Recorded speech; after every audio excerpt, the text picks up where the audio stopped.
کیا حال ہے آپ سب کا؟ امید ہے بہت اچھے ہوں گے۔ میں ہوں آپ سب کی ماہنور علی، اردو رومانٹک ناول سے۔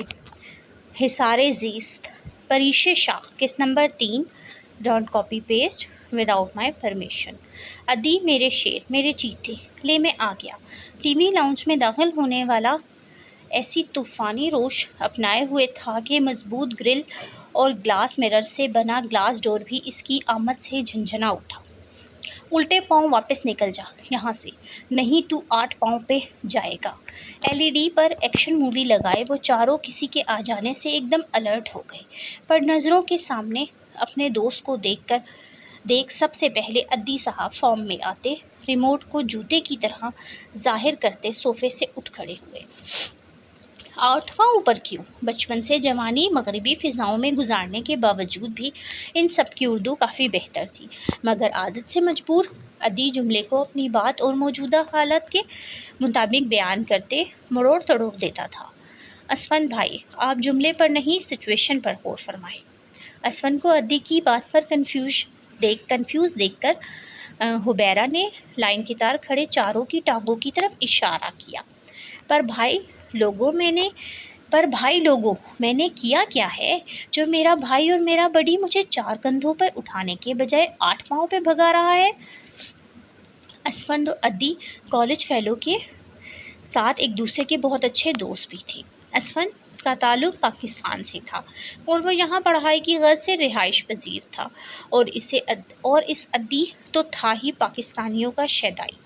کالج کے پہلے دن سر کو دیا اپنا سرسری سا تعارف، جس میں پاکستان کا نام سنتے ہی ادی کلاس روم میں ہی خوشی سے چیختا اسفند کو گلے لگائے پکی والی دوستی کر گیا تھا، جو آج بھی پہلے دن جیسی تھی۔ کمینے انسان، تو بنا بتائے پاکستان چلا گیا اور پورے 2 ماہ بعد اپنی اتراتی ہوئی شکل دکھا رہا ہے۔ ہاتھ میں تھاما ریموٹ اسفند کے سر پر مارتے ادی نے ناراضگی جتائی۔ او ہو، بس اتنی سی بات، میں سمجھا نہ جانے کیا گستاخی ہو گئی ہم سے جو ہمارا کچن کمار ہم سے پھولا کپا بیٹھا ہوا ہے۔ چونکہ ادی کے ذمے کچن کی ساری ذمہ داری تھی، اسی حساب سے وہ کوکنگ بھی بہت اچھی کرتا تھا، تبھی اس کے سارے دوست یہاں تک کہ بھائی بھی پیار سے کچن کمار بلاتے تھے۔ میرے بھائیوں کے سامنے اپنی عزت برقرار رکھ اور یہاں سے چلتا بن۔ اسفند جب پہلی بار ویکیشن پر پاکستان گیا تھا تو ادی نے پاپا اور بھائی سے اس کے ساتھ جانے کی بہت ضد کی تھی۔ رپلائی میں اسے اچھی خاصی ڈانٹ سننے کو ملی اور اسفند افسردہ سا اکیلا ہی پاکستان اپنوں کے پاس چلا گیا۔ ادی کے پرانے ایکسپیرئنس کو مد نظر رکھتے اس بار اسفند نے اسے ہوا بھی نہ لگنے دی اور پاکستان چلا گیا تھا۔ تبھی تو ادی اس سے اتنا ناراض ہو رہا تھا۔ اس کے خیال میں شاید اس بار پاپا اسے پاکستان گھومنے کی اجازت دے دیتے۔ یار تو میری بیوی تھوڑی ہے جو ہر جگہ تجھے بتا کر۔ حدید، حاذق اور حبیرہ کو آنکھ مارتے اسفند نے ادی کو جان کے چھیڑا اور بھاگ کر کھڑا ہوا۔ پورے گھر میں نہ صرف ان 5 کی دوڑوں کی آوازیں گونج رہی تھیں، بلکہ ان کے چیخو پکار کے ساتھ چیزوں کے گرنے اور کچھ کے ٹوٹنے کی بھی آواز تھی، جو ادی ان سب کے پیچھے بھاگتے ہوئے ان سب کو مار رہا تھا۔ ادی کی بات بات پہ عورتوں کی طرح روٹنے کی اس عادت سے سبھی تنگ تھے، اسی لیے کبھی کبھار تنگ کرنے کے لیے اسے عورت سے مشابہت دے بیٹھتے، پھر ادی ہوتا اور سامنے والے کی شامت آتی۔ یہ کیا بدتمیزی ہے؟ اس طوفان بدتمیزی کی آوازوں کو سنتا زارون اپنے کمرے سے نکلتے ایک دم سے دھاڑا۔ آواز کا کانوں تک پہنچنا تھا کہ جو جہاں تھا وہاں اسٹل ہو گیا۔ زارون بھائی، وہ جب دیکھو ایک طوفان برپا ہوتا ہے، گھر نہ ہوا مچھلی منڈی ہو گئی۔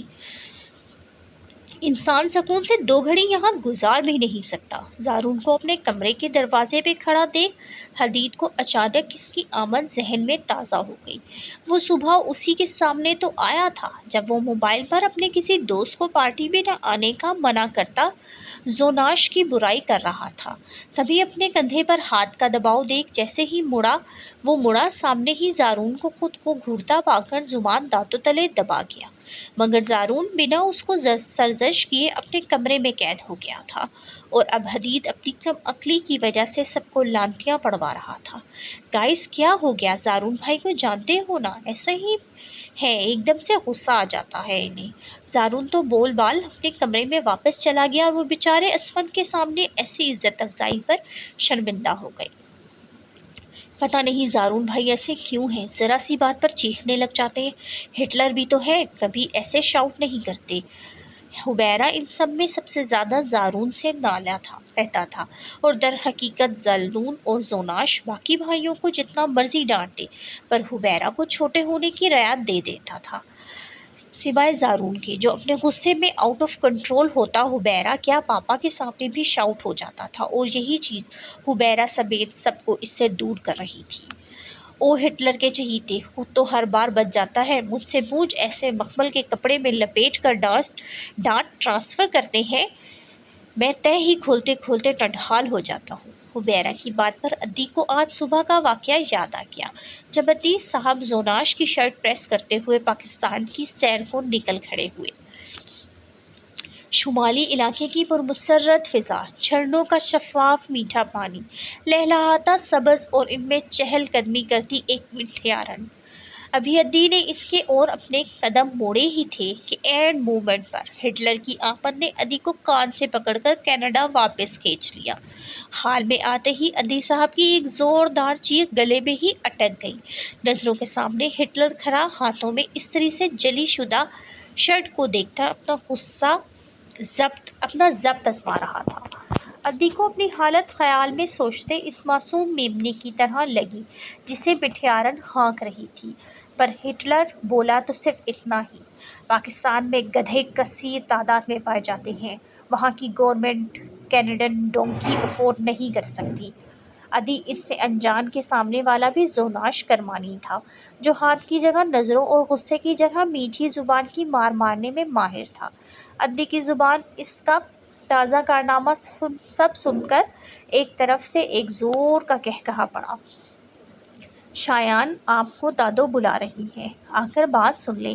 ہلکی آواز میں دستک دیتی سلویٰ اس کی اجازت سے کمرے میں داخل ہوتی شایان کو دادی کا پیغام دینے لگی۔ تم چلو، بس میں یہ کام نمٹا کر آتا ہوں۔ لیپ ٹاپ پہ تیزی سے انگلیاں چلاتے شایان نے بنا اس کی طرف دیکھے اسے جواب دیا، لگتا ہے انسان کی آنکھوں میں کوئی مسئلہ ہے، جبھی تو نظر ملا کر جواب تک نہیں دیتا، باتیں کرنا تو دور کی بات۔ شایان کے مصروف انداز سے نظر ہٹائے کمرے پر ایک طائرانہ نگاہ ڈالتی سلویٰ جتنے دھیمے قدموں سے کمرے میں آئی تھی، اس سے کئی تیز آواز سے دروازہ بند کرتی دادو کو اس کا جواب دینے چل دی۔ ہیلو جانم، کیسی ہیں آپ؟ بمشکل 10 منٹ ہی ہوئے ہوں گے کہ سلویٰ کو آئے کہ شایان دادی کی خدمت میں حاضر ہوتا انہیں شرارت سے چھیڑنے لگا۔ بڑی جلدی خیال آ گیا مجھ گڑیا کا، میں نہ بلواؤں تو تم مہینوں شکل نہ دکھاؤ۔ گود میں رکھے اس کے سر کو اٹھاتی دادی ناراضگی سے بولی، گستاخی معاف ملکہ عالیہ، آپ کے اور میرے اوقات میں بہت تصادم ہے۔ جب میں یونیورسٹی جا رہا ہوتا ہوں آپ خواب خرگوش کے مزے لوٹ رہی ہوتی ہیں، اور جب میں رات کو اپنے دن بھر کے تمام کام نپٹا کر آتا ہوں تو آپ اپنے شہزادے سلیم کی یاد میں رومانٹک ڈرامے اور فلموں میں مگن پائی جاتی ہیں۔ شایان بہت چھوٹی عمر میں اپنے ماں باپ کی شفقت سے محروم ہو گیا تھا۔ اسے ہر سرد و گرم سے بچانے والے اس کے یہی دادا دادی تھے، جنہوں نے نہ صرف اس کے ماں باپ کا پیار دیا بلکہ معاشرے میں چلنے کے قابل بنانے کے لیے ایک اچھی تعلیم بھی تھی۔ 2 سال پہلے جب دادا کا مضبوط سہارا بھی اس سے چھن گیا تو شایان اپنی اور دادی کی ذمہ داری سنبھالتا پڑھائی کے ساتھ اکیڈمی میں پڑھ کر اپنی پڑھائی اور گھر کا خرچ بھی اٹھانے لگا۔ چل ہٹ مسخرے، سارا غصہ منٹوں میں ہوا کر دیتا ہے۔ دادی اس کی مصروفیت کو اچھے سے سمجھتی تھی، تبھی اس سے زیادہ پریشان نہیں کرتی تھی، مگر بعض اوقات وہ بوڑھی جان اپنے اکیلے پن سے تنگ آتی اس کی اچھی خاصی کھنچائی کر دیتی تھی۔ اوہ ہو، آپ مجھ پر اپنا غصہ نکالنا چاہتی تھی، چلے آپ نکال ہی دیں، بچپن سے لے کر آج تک تو نکال نہیں پائی، چلے شاباش کوشش کریں۔ دادی کی بات پر شایان اشتیاق سے کہتا ان کے سامنے گھٹنوں کے بل بیٹھ گیا۔ شایان کو ڈھونڈنے سے بھی وہ لمحہ یاد نہیں تھا جب اسے دادو نے ڈانٹا ہو۔ پڑھائی کے معاملے میں اکثر دادا ابو اسے ڈانٹ پڑ جاتی تھی، پر تب بھی دادو اس کی مدد کو آتی، اپنے مزاجی خدا سے ہی لڑنے لگ جاتی۔ ہٹ پڑے آیا بڑا منہ دیکھے کی محبت جتانے، میں بڑھیا سارا دن اکیلی پڑی رہوں، مجال ہے جو تجھے ہوش ہو آ کے دادی کو سلام ہی کر لے۔ دادو اس سے اٹکیلیاں کرتی کرتا شان سلویٰ کو کہیں سے بھی روح شانی نہیں لگا، جسے اس نے اب تک کسی سے بھی مسکرا کر بات کرتے نہیں دیکھا تھا۔ اکیلی کیوں دادو؟ یہ جو آپ کی پوتی صاحبہ ہے یہ کس لیے آئی ہے اپنے پنڈ سے؟ سلویٰ جو شایان کو مسکراتا دیکھ رہی تھی، اچانک شایان کی اپنی طرف اٹھتی نگاہ دیکھ کر گڑبڑا گئی۔ ارے یہ بیچاری بچی تو پڑھائی کے لیے آئی تھی، پر یہاں کون ہے جسے اس کے داخلے کا ہوش ہو؟ سلیم میاں اللہ جنت نصیب کرے پڑوسیوں کا بھی کام بھاگ بھاگ کر کرتے تھے، پر اولاد ایسی ناخلف مجال ہے جو گھر والوں کو کوئی ایک کام بھی کر لیے۔ جیسے ہی شایان نے اپنا بات کا رخ سلویٰ کی طرف موڑا، دادوں نے اس کی پڑھائی کا مسئلہ اٹھاتے ایک ناختم ہونے والی تقریر شروع کر دی۔ کزن صاحبہ خود ہی جوتے مار لیتی، اپنی دادوں سے پڑھوانے لازمی تھے کیا؟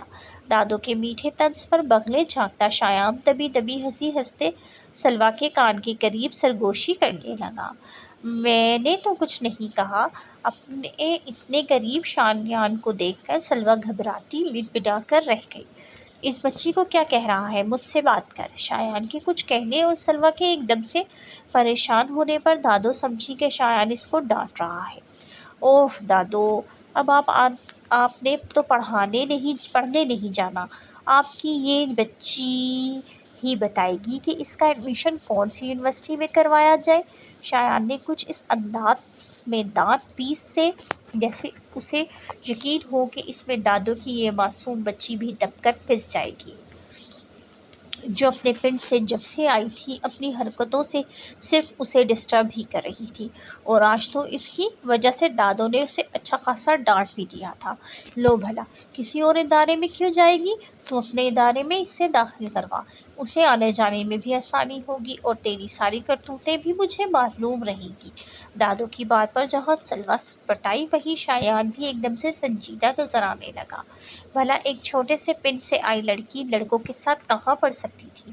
اور جو کچھ شایان یونیورسٹی میں کرتا پھر رہا تھا، اگر ذرا بھی دادو کو اس کی خبر ہو گئی تو دادو نے ایک کام ضرور کرنا تھا، یا تو شایان کو یونیورسٹی سے اٹھا لینا تھا یا پھر ہاتھ میں جوتی۔ ہائے انفال، تم کل چنی نہیں آئی؟ تمہاری طبیعت تو ٹھیک تھی؟ کلاس روم سے باہر آتے فیضی نے انفال کو روکنا چاہا۔ انفال اسے اکیلے بات کرنے کا موقع اسے شاذ و نادر ہی ملتا تھا، اور وہ اس ٹائم وہ پوری کوشش کرتا یہ موقع اس کے ہاتھ سے نہ جانے پائے۔ اس پوچھ گچھ کی کوئی خاص وجہ؟ انفال کو نہ جانے کیوں اس بندے سے چڑ تھی۔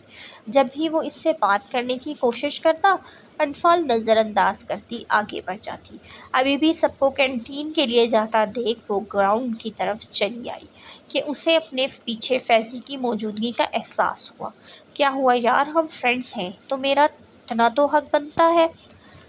ویٹ، گاڑی ہو یا زبان سنبھال کر چلانی چاہیے۔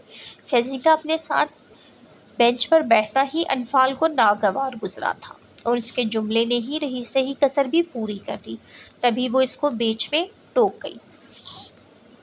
Let me clear one thing, ہم فرینڈز نہیں جسٹ گروپ فیلو ہیں، وہ بھی اپنے فرینڈز کی وجہ سے۔ نیکسٹ ٹائم مجھ پر ایسی کوئی حق بھی مت جلانا۔ انفال کا انداز اتنا حدامیز تھا کہ فیضی تو کیا درخت کی آڑ میں چھپی بازگاہ بھی اپنی جگہ سٹیل ہو گئی تھی۔ کیا ہوا فیضی، اس طرح کیوں کھڑے ہو؟ لیکچر بنک کرنے کا ارادہ ہے کیا؟ انفال نہ جانے کب کی وہاں سے جا چکی تھی، پر فیضی اسی جگہ کو دیکھتا انفال کے رویے کی وجہ سمجھنے کی کوشش کر رہا تھا۔ انفال کوئی بیک ورڈ خاندان سے نہیں تھی کہ کسی لڑکے کی دوستی کو برا سمجھے، اور نہ ہی فیضی اس کے گروپ میں واحد لڑکا تھا۔ انفال کی تو اپنے گروپ کے علاوہ بھی یونی کے لڑکوں سے کافی اچھی ہیلو ہائی تھی۔ پھر یونیورسٹی کے ساتھ ہی اس کو کیا مسئلہ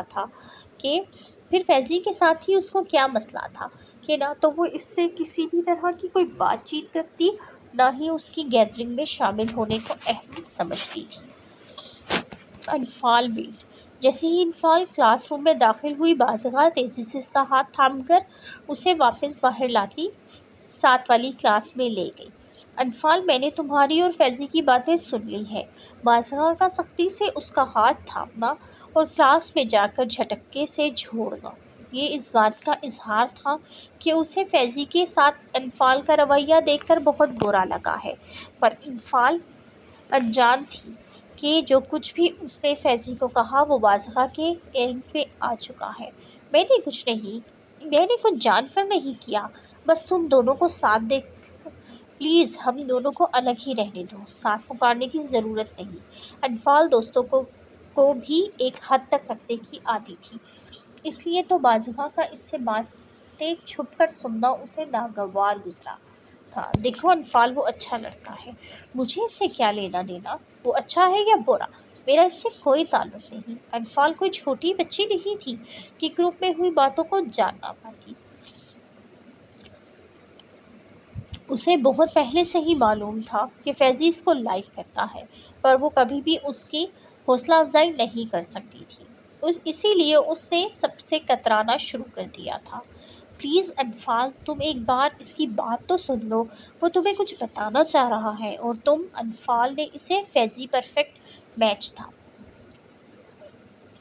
ایسا اب اس کے سب دوستوں کا ماننا تھا۔ انفال اگر بزنس ٹائکون کی بیٹی تھی تو فیضی بھی رئیس باپ کا بیٹا تھا۔ خوبصورتی میں دونوں ہی ایک دوسرے کو ضرب دینے کی صلاحیت رکھتے تھے، تو نخرہ بھی دونوں کا ایک سے بڑھ کر ایک تھا۔ اگر یونی میں انفال مس پراؤڈی کے نام سے مشہور تھی تو فیضی بھی کیلر بوائے مانا جاتا تھا۔ صرف ایک انفال ہی تھی جس نے اسے خوار کر رکھا تھا، نہیں تو اس کے سرکل کی لڑکیاں تو اس کی ذرا سی مسکراہٹ پر مرنے لگ جاتی تھیں۔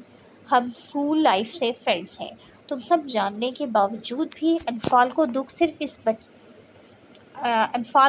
صرف اپنی بچپن کی دوست کے رویے پر تھا، جو انفال کے بارے میں جاننے کے باوجود بھی فیضی کو بڑھاوا دے رہی تھی۔ آخر کب تک تم سیراب کے پیچھے بھاگتی رہو گی انفال، وہ حقیقت نہیں، صرف تمہارا ابہام ہے۔ انفال کی بات پر بازغہ بھی شرمندہ ہوئی، پر وہ بھی کیا کرتی، وہ 9 کلاس سے انفال کا یہ پاگل پن دیکھ رہی تھی۔ اس بات کو تو اتنے سال گزر گئے ہیں، پر انفال تھی کہ صرف اسی کی یاد میں گم رہتی تھی۔ فیضی کو انفال کے قریب کرنے کا بازغہ کا مقصد بھی یہی تھا کہ انفال اس سوچ سے نکل آئے جو آہستہ آہستہ انفال کے ہر جذبے پر قابو پاتی جا رہی تھی۔ انفال، ڈونٹ ٹچ می اگین، اپنے کاندھے پر رکھے بازغہ کے ہاتھ کو انفال نے اتنی نفرت سے جھٹکا کہ بازغہ سن کھڑی انفال کے اس بیہیویئر پر خود کو یقین ہی دلاتی رہ گئی۔ آئی ایم سوری انفال، میں صرف تمہیں سمجھانے کی۔ بازغہ کے باقی کے لفظ حلق میں پھنسے آنسوؤں کے گولے نے روک لیے۔ وہ میرا وہم نہیں، میری محبت ہے، اور ایک دن میں اس تک ضرور پہنچ جاؤں گی۔ اگر بازغہ کی باتوں نے انفال کو ہرٹ کیا تھا تو اپنے رویے سے کسر انفال نے بھی نہیں چھوڑی تھی، بس فرق اتنا تھا کہ بازغہ کی آنکھیں بھیگی ہوئی تھیں اور انفال کی اپنے رویے سے ملتی سپاٹ۔ اپنی بیسٹ فرینڈ کو روتا چھوڑ انفال یونی سے باہر نکل گئی، کیونکہ وہ انفال تھی جس پر اپنی ماں کے آنسو اثر نہیں کرتے تھے، وہ تو پھر دوست تھی، کسی کی بھی فیلنگز کو نہ سمجھنے والی، نہ جانے محبت جیسے جذبے کو کیسے اپنے دل میں جگہ دے بیٹھی تھی۔ جسے انفال اپنی محبت سمجھ رہی تھی وہ اس کے لیے محبت ہی تھی یا پھر آزمائش، یہ تو اس کی قسمت نے اسے بتانا تھا، جو ہر حال میں اپنا وار کھیل کر رہتی ہے۔ جاری ہے، یہ آ گئی ایپیسوڈ نمبر 3، تو جلدی سے اچھے سے ریویو دیں، آپ کے اچھے سے کمنٹس میرے مورلی اپ کرتے ہیں اور آگے لکھنے کا حوصلہ دیتے ہیں۔ تو اس کے ساتھ ہی کچھ برا لگا ہو، کچھ غلطی ہوئی ہو تو معافی، اجازت چاہتی ہوں، دعاؤں میں یاد رکھیے گا۔ مہنور علی کو اللہ حافظ۔